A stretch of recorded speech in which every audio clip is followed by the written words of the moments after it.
Começa agora o programa Ministério SEAMI, Fé, Amor e Esperança para você.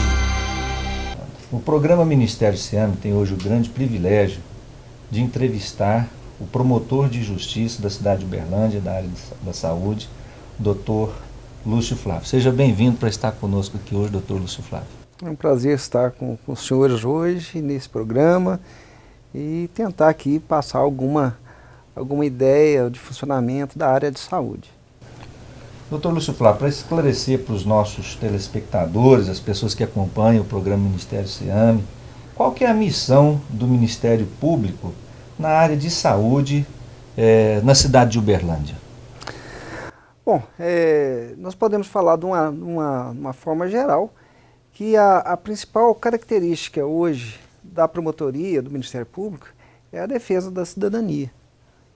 E como tal, a saúde é um direito indisponível e o Ministério Público tem a obrigação da defesa da sociedade como um todo, né? É um direito social, é um direito que todos é previsto na Constituição, só que não adianta estar previsto na Constituição. Há necessidade que isso seja plenamente exercido. E aí, né, entra o papel do Ministério Público para fazer valer a lei, fazer valer o direito do cidadão, principalmente, especificamente na área da saúde. Dr. Lúcio Flávio, como promotor, qual que seria talvez o maior desafio que o senhor encontra hoje na área da saúde para uma cidade, né, como Uberlândia, uma cidade muito grande, com quase 800 mil habitantes, e além disso ainda com uma cidade polo que recebe muitas pessoas das cidades vizinhas. Na visão do senhor, qual que é o maior desafio que o senhor encontra hoje como o promotor dessa área tão importante para a sociedade? Bom, eu acho que, como todo o Brasil, o grande problema da área de saúde é a questão de financiamento, né? Lógico, tem a questão da gestão, que é importante também, é necessária, mas principalmente a questão de financiamento, porque vem a Constituição falar que a saúde é um direito para todos. Tá, mas esse tudo para todos, ele tem dinheiro, saúde custa dinheiro, né? Então, há necessidade de um investimento maior per capita na questão da área de saúde. Tá? Então, a União tem que cumprir seu papel constitucional. Hoje, ela não aplica, a emenda constitucional 29, a União não cumpre seu papel, né?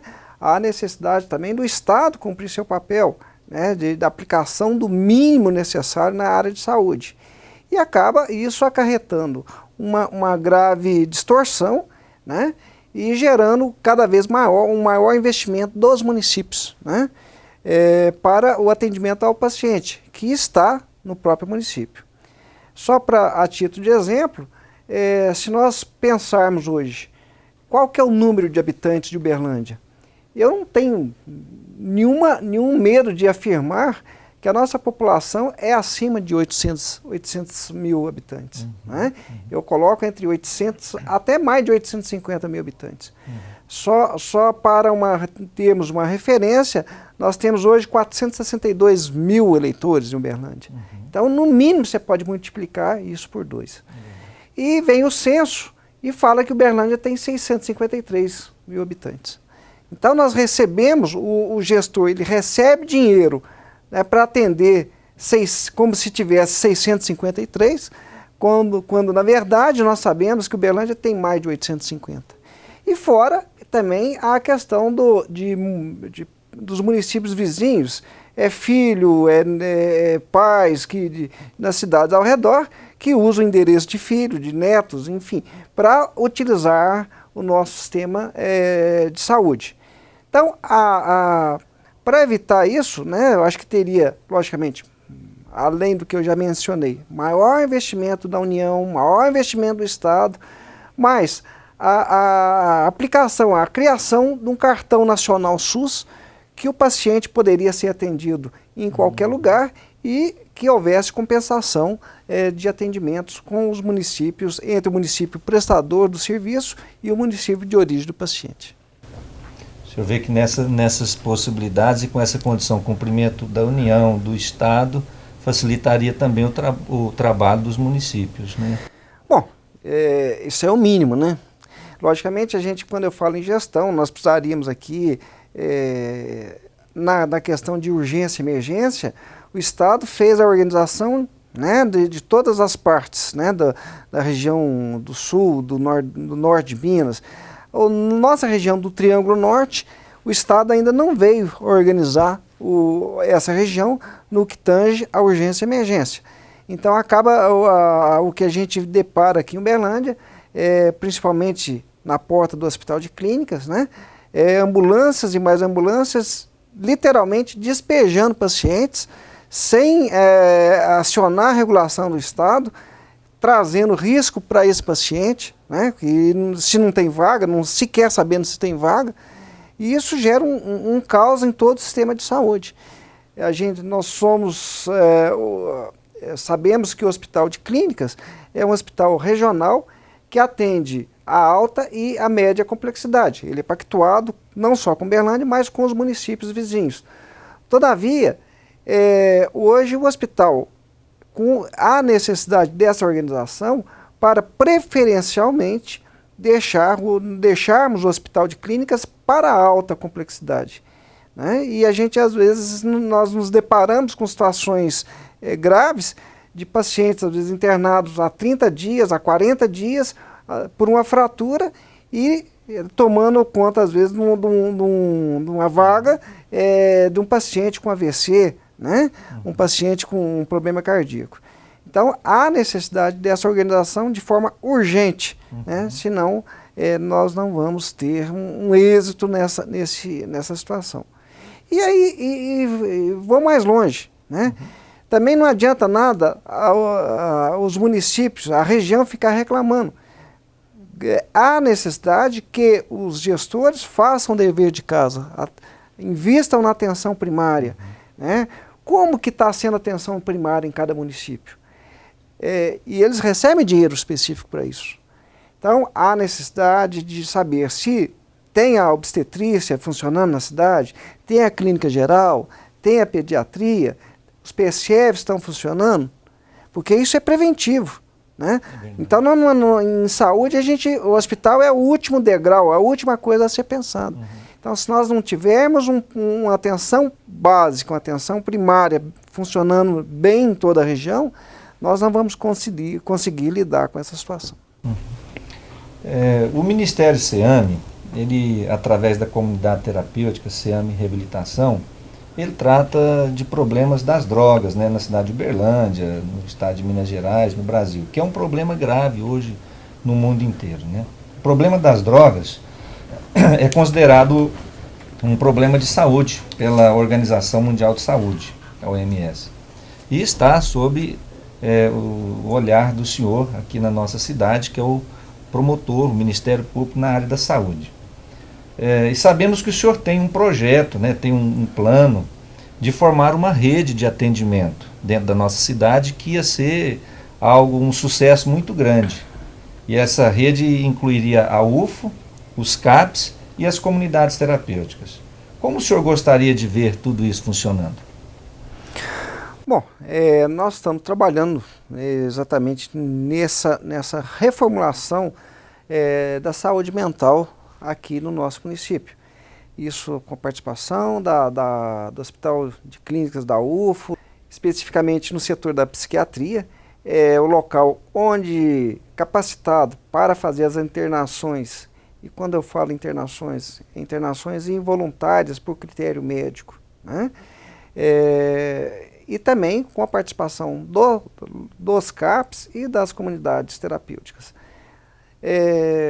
As comunidades, elas são importantes nesse esquema, nessa forma de tratamento. Só chama atenção que são um tratamento ambulatorial. As comunidades terapêuticas sérias, elas sabem que elas não podem fazer internações involuntárias.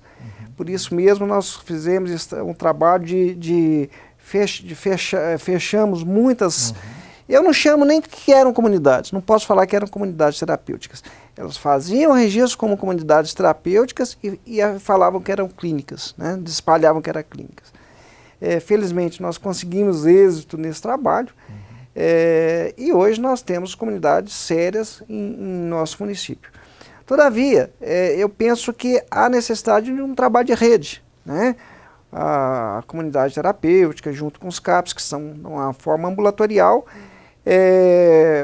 e deixando os casos mais graves que exigem uma internação, e lógico que internação é critério médico, os casos mais graves para serem encaminhados para o setor de psiquiatria.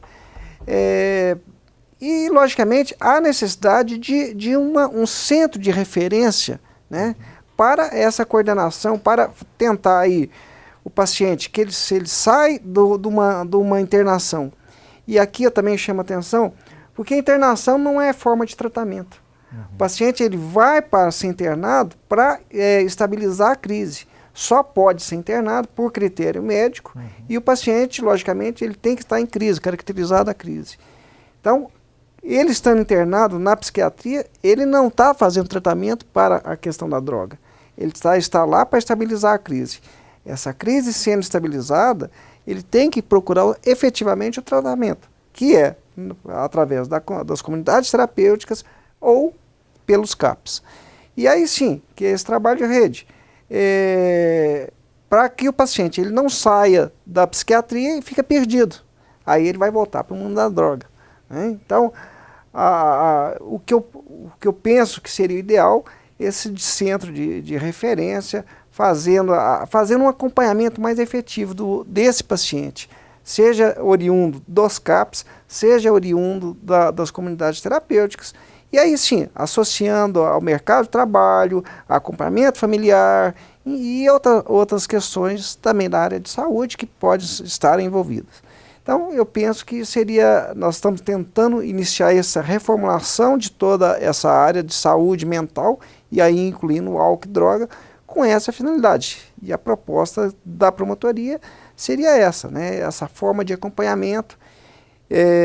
Também há necessidade aí do envolvimento da Polícia Militar, né? Do Corpo de Bombeiro, que geralmente faz o resgate desse paciente em crise, enfim, desses parceiros para nós tentarmos minimizar essa situação que é tão grave e assola as famílias uberlandenses e do Brasil de uma forma geral.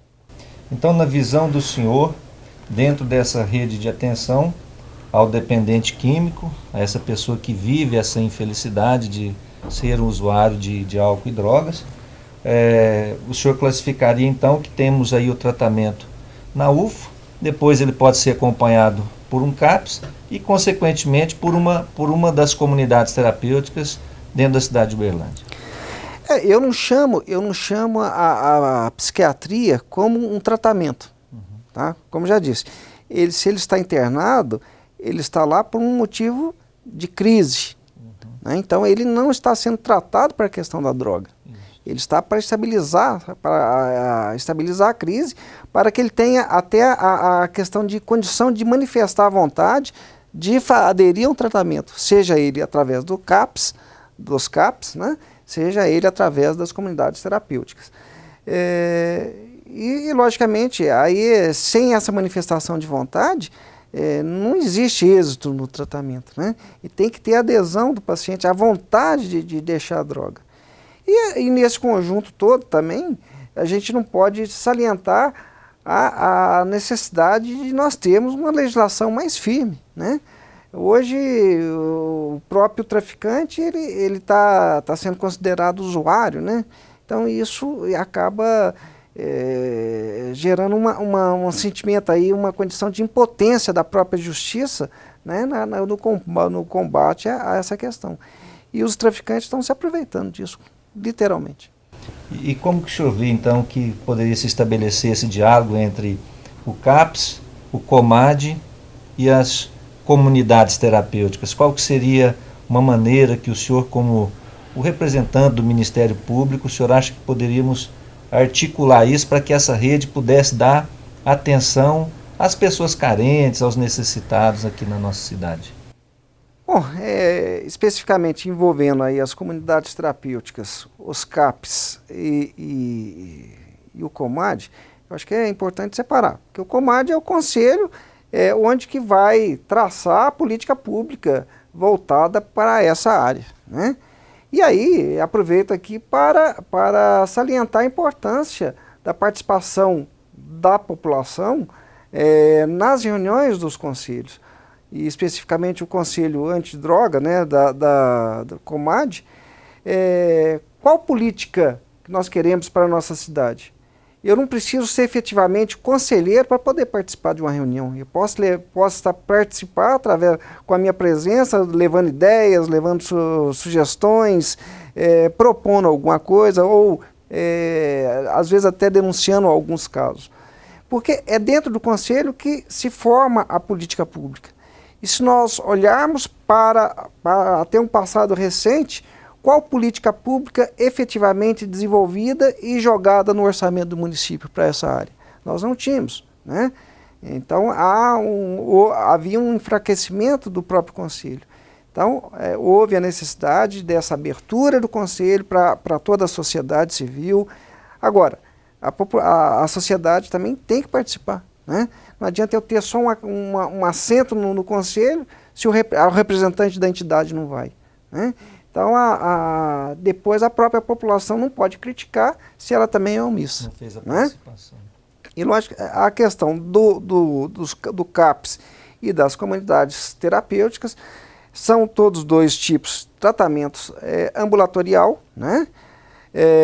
Penso que pode ser criada uma porta de entrada, né, para que o paciente ele tenha condições de optar se ele quer ir para uma comunidade terapêutica ou quer fazer o acompanhamento pelo CAPS, né? Ele tem esse direito de escolha. Penso ser necessário tão somente uma forma de coordenação para saber o número de vagas, onde tem vagas. E aí poderia ser feito pela própria Secretaria de Saúde, né? Essa organização, né, e disponibilidade das vagas, essa gerência de vagas, mesmo porque é dinheiro público, né, que está sendo aplicado tanto para o Estado, pelo município, através das subvenções, e até uma forma de a gente ter até um controle de qualidade, né? Por que uma comunidade tem uma forma de uma recuperação maior que a outra? Né? Então, eu acho que comparar o resultado é importante para o fortalecimento de todo o segmento. Uma palavra final, doutor Lúcio Flávio. O problema das drogas dentro da nossa cidade, no nosso estado, no país, é muito grave. E o senhor, como uma autoridade, né, um promotor de justiça, e tem um olhar sempre muito importante e uma atuação muito importante dentro da nossa cidade, nós do Ministério sempre queremos agradecer esse tempo que o senhor nos deu, esses esclarecimentos tão importantes, que eu tenho certeza que muitas pessoas vão aproveitar, né, melhor as oportunidades que têm, levando em consideração a ajuda que estão recebendo. Queria que o senhor deixasse uma palavra, né, de ânimo, de reflexão para as famílias que hoje convivem com esse problema tão grave, né, que tem um dependente químico na sua casa, na sua família. Qual que é uma palavra que o senhor deixasse para essas famílias, uma palavra de ânimo para eles? Bom, eu penso assim que toda a sociedade, a base dela é a família, né? Não existe uma sociedade saudável se não tiver a base familiar forte. E o que a gente observa hoje, né, os pais cada vez mais ocupados, têm que trabalhar cedo, à tarde, às vezes à noite. A mulher também, que fazia o papel de dona do lar, hoje ela está no mercado de trabalho, né? Então, o acompanhamento efetivo dos filhos, às vezes, peca nesse aspecto. O filho vai para a escola, né, à tarde ele tem um espaço livre, os pais trabalhando. Então, assim, eu penso que não é quantidade, é qualidade. Então, a necessidade desse acompanhamento familiar ser mais saudável, né? A gente sabe hoje da correria do dia a dia, mas Não adianta o pai chegar em casa, ligar a televisão, ou a mãe ir para fazer uma tarefa e deixar, às vezes falta um tempo com os filhos. Eu acho isso importante, né? Com a base familiar é importante. E, logicamente, é um trabalho, uma situação que tem que ser enfrentada, difícil. A gente verifica aqui, às vezes chegam pais né, chorando aqui, porque fizeram tudo e o filho foi para o caminho das drogas. Mas são problemas que têm que ser enfrentados. Eu acho que tem que buscar ajuda, reconhecer a necessidade, aceitar ajuda e batalhar, né? A gente nunca pode desistir dos filhos, né?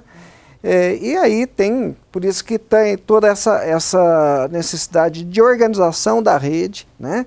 A importância do papel dos CAPs, a importância do papel das comunidades terapêuticas sérias, para que a gente consiga êxito, mesmo sabendo que na área da álcool e droga, o índice de recuperação ele é baixo se não tiver adesão do dependente, né? Então o trabalho, família mais associada à comunidade, à CAPS, que a gente vai conseguir um resultado. Mas nós estamos aqui todos empenhados no mesmo objetivo, tentar melhorar, fazer o trabalho de cada um, e, logicamente, buscando resultados, né? Eu acho que tanto as comunidades como os profissionais dos CAPs, como aqui a promotoria, a UFO, nós estamos imbuídos né, dessa vontade, tentar recuperar, tentar voltar esse cidadão para ser útil à comunidade, para que ele cresça e, logicamente, abandone esse mundo da droga. É isso que a gente deseja, é isso que a gente procura. Muito obrigado ao promotor de justiça, Dr. Lúcio Flávio, por nos atender aqui no seu gabinete, nos fazer tantos esclarecimentos importantes. E hoje o programa Ministério SEAMI, que tem sempre essa missão de levar até você uma palavra de fé, esperança e amor. Trouxemos aqui hoje uma pessoa muito importante dentro da nossa cidade para trazer esclarecimentos tão valiosos para nós. Que Deus continue nos abençoando a todos nós.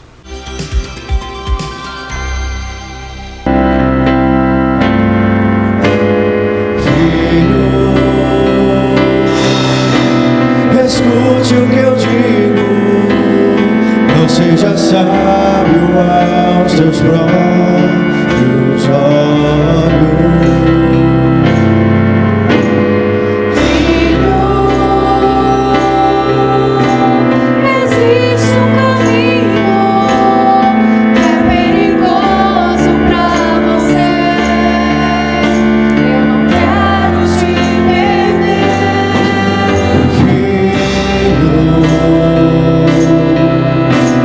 Escute o que eu digo, não seja sábio aos teus próprios olhos. Filho,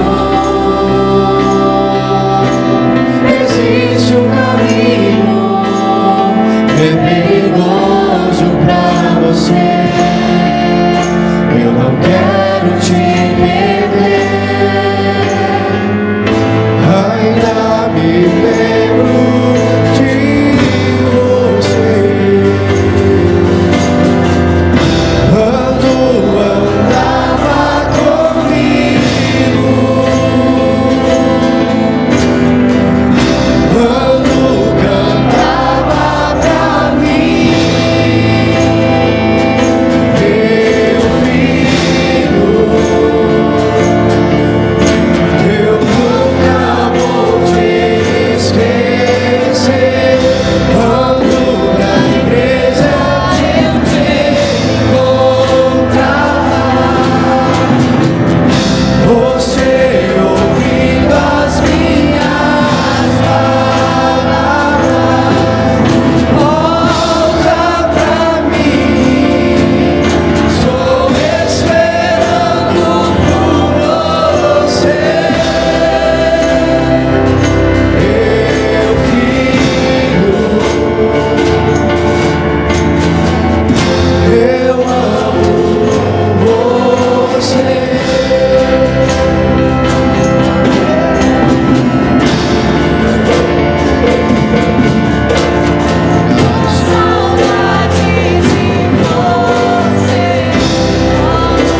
Soberano Deus, que conhece todas as coisas e sabe muito bem o que esta família, o que esta pessoa que está nos ouvindo está passando.